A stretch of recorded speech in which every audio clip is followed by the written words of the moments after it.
నమస్తే, welcome to our channel. నేను ప్రియాంకరా. ఏపీకి మరో దిగ్గజ కంపెనీ రాబోతుంది, అందులోనూ విశాఖపట్నానికి. ఆల్రెడీ విశాఖపట్నంలో టీసీఎస్ లాంటి పెద్ద పెద్ద కంపెనీలు వచ్చేసాయి. మరి ఇప్పుడు రాబోయే కంపెనీ వల్ల కలిగే లాభాలేంటి? అలానే మరొకసారి అంటున్నారు, అంటే ఐబిఎం ఆల్రెడీ విశాఖపట్నంలో 2011 ఆ సమయంలో ఇక్కడ స్టార్ట్ చేసి మళ్ళీ తిరిగి వెళ్ళిపోయింది. మళ్ళీ ఇప్పుడు రీఎంట్రీ ఇవ్వడానికి సిద్ధంగా ఉంది అని చెప్పి దీనికోసం లోకేష్ గారితో సంప్రదింపులు జరిపినట్లు కూడా ప్రస్తుతం సమాచారం అందుతుంది. అంటే ఒక రకంగా చూడాలి అంటే విశాఖపట్నం అనేది ఇన్వెస్ట్మెంట్స్ డెస్టినీగా మార్చేశారు ఇప్పుడు కూటమి ప్రభుత్వం. మరి దీన్ని ఎలా చూడాలి అనేది తెలుసుకుందాం. మనతో మాట్లాడడానికి ప్రముఖ పొలిటికల్ ఎనలిస్ట్ డివి శ్రీనివాస్ గారు ఉన్నారు, ఆయనతో మాట్లాడదాం. నమస్కారం సార్. నమస్తే. అంటే ఇన్వెస్ట్మెంట్స్ డెస్టినీ అంటే టక్కును గుర్తుకొచ్చేది విశాఖపట్నం.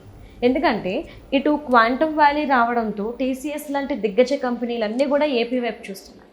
ఇప్పుడు ఐబిఎం మళ్ళీ తిరిగి ఏపీకి రావడానికి సిద్ధంగా ఉంటూ లోకేష్ గారితో చర్చలు జరుపుతుంది.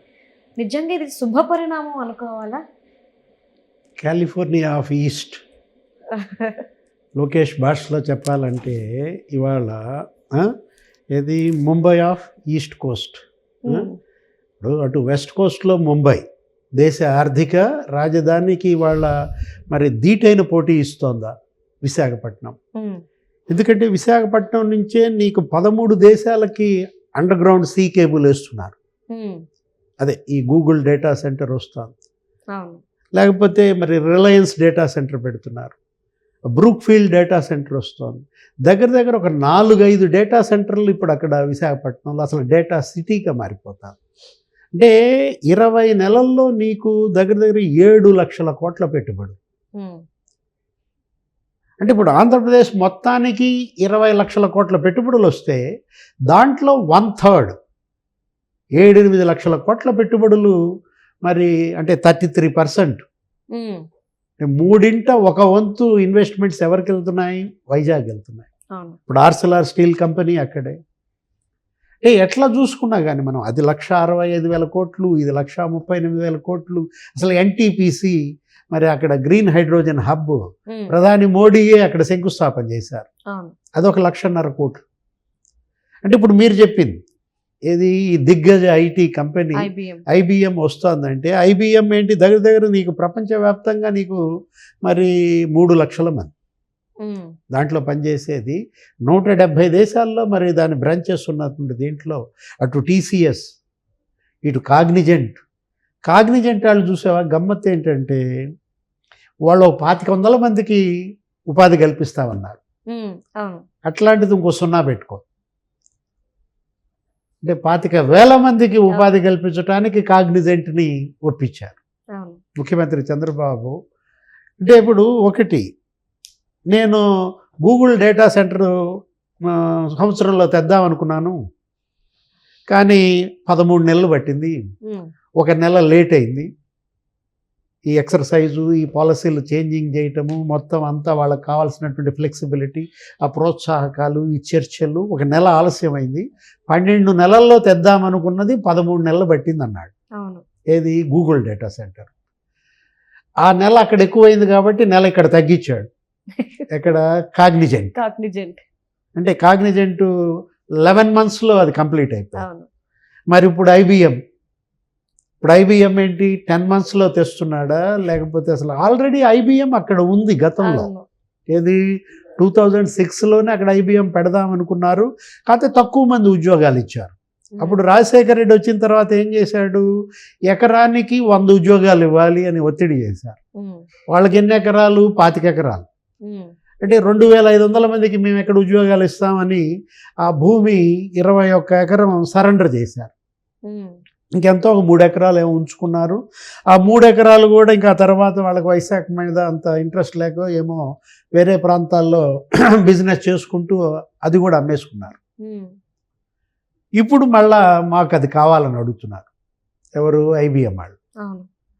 ఆల్రెడీ ఐబిఎం నీకు తెలుసు ఏంటి, ఈ మన మైక్రోసాఫ్ట్ ఇక్కడ క్వాంటమ్ వ్యాలీలో అదే ప్రధాన పాత్ర. క్వాంటమ్ వ్యాలీ పెడుతోందే IBM, మరి TCS వీళ్ళందరూ కలిసే చేస్తున్నారు. L&T అవును.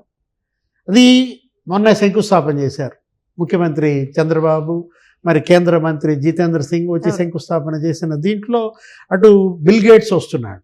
ఇప్పుడు ఆ క్వాంటమ్ వ్యాలీలో మైక్రోసాఫ్ట్ క్వాంటమ్ సెంటర్ ఎంత పెడతారు ఏంటి అనేది రేపు బిల్ గేట్స్ కూడా ప్రకటిస్తున్నటువంటి పరిస్థితి 16వ తారీఖు. అవును. అలాంటిది IBM ఇటు అమరావతిలో పెడుతోంది, అటు మరి విశాఖపట్నంలో పెట్టడం ద్వారా. కాకపోతే వాళ్ళు పాత భూమి అడుగుతున్నారు, ఆ భూమి ఇప్పుడు లేదు. ఆ ఇచ్చేసిన 21 ఎకరాలు ఎవరికి వెళ్ళాయి? ఇప్పుడు TCSకి వెళ్ళాయి. ఓకే. కాబట్టి మరి ప్రత్యామ్నాయంగా వేరే చోట ఎక్కడో వాళ్ళకి ఇస్తున్నట్టున్నారు. దానికోసం ఒక తాత్కాలిక కార్యాలయం ఏదో పెట్టేసినట్టున్నారు. ఇప్పుడు నడుస్తోంది ఇప్పుడు IBM రావటం ద్వారా ఇక నీకు మొత్తం దిగ్గజ కంపెనీలు ఏది ఫార్చ్యూన్ 500 కంపెనీస్ అన్నీ కూడా ఇవాళ విశాఖ వచ్చే అవకాశం ఉంది. గతంలో జగన్మోహన్ రెడ్డి తరిమేశాడు. ఇక ఫ్రాంక్లిన్ టెంపుల్టన్, అవును. అవును. ఫ్రాంక్లిన్ టెంపుల్టన్ అసలు మరి ఫార్చ్యూన్ 500 కంపెనీ అప్పట్లో చంద్రబాబు తెచ్చిన దాన్ని జగన్ తరిమేశాడు. తరిమేశాడు. వాటాల కోసం, ఆ ట్రాన్స్పోర్ట్ కోసం, క్యాంటీన్లు కావాలని చెప్పి ఆ లులును కూడా తరిమేశారు. అవును.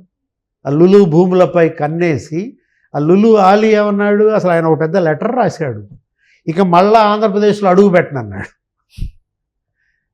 అవును. అట్లాంటిది ఆ లులుని ఒప్పించి మొత్తానికి మళ్ళా మాట్లాడి మళ్ళా ఆయనకి విశాఖపట్నంలో అసలు ఆయన ఏంటి విశాఖలో లులు సెంటర్ కాదు, నేను 3 చోట్ల పెడతానన్నాడు. ఇక్కడ అమరావతిలో, తిరుపతిలో కూడా ఇవాళ లులు మాల్స్ రావటానికి వస్తే దాని మీద ఒక పిటిషన్ వేశారు. అవును.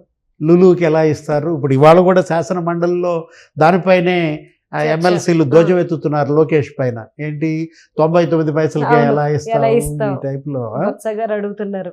ఇప్పుడు వాళ్ళు ఏంటి, మీరు తేరు, తెచ్చే వాళ్ళని తేనివ్వరు, మీరు ఉపాధి కల్పించరు.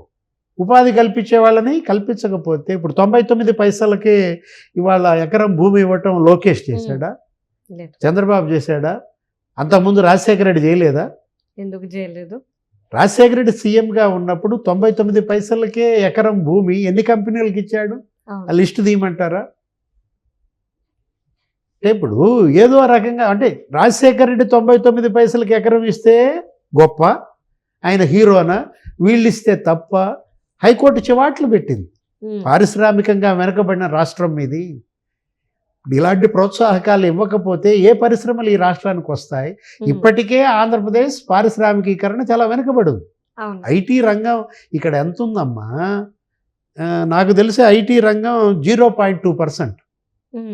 ఆంధ్రప్రదేశ్లో జరిగే ఐటీ వ్యాపారం 0.2%. అదే తెలంగాణతో పోలిస్తే ఇవాళ తెలంగాణలో ఐటీ ఉత్పత్తులు 3 లక్షల కోట్ల ఐటీ ఉత్పత్తులు ఎక్స్పోర్ట్ అవుతున్నాయి సంవత్సరానికి.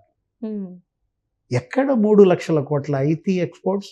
అంటే తెలంగాణకు దీటుగా ఆంధ్రప్రదేశ్ ఐటీ రంగంలో, ఏఐ రంగంలో, ఇప్పుడు ఈ డేటా రంగంలో నిలబడాలంటే ఎన్ని కంపెనీలు రావాలి, ఎంత ప్రోత్సాహకాలు ఇవ్వాలి? అప్పుడు కియాకి ప్రోత్సాహకాలు ఇచ్చినప్పుడు ఈ బుగ్గన రాజేంద్రనాథ్ రెడ్డి వీళ్ళతో ఇవే విమర్శలు చేశారు, ఏదో కియాకు దోచిపెట్టారు, కియాకు దోచిపెట్టారు అని. ఇప్పుడు ఆ కియా మా వల్లే వచ్చిందంటారు.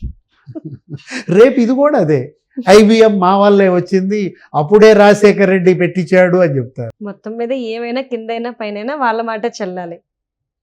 అంటే ఇప్పుడు ఒకటి మంచి చేస్తే మాది, చెడు చేస్తే వాళ్ళది అంటే జనం అంత పిచ్చోళ్ళ. జనం ఎవరి మాటలు నమ్ముతారమ్మా? ఏది నిజమో ఆ నిజానికే జనం వెన్నుదన్నుగా ఉంటారు. నిజం.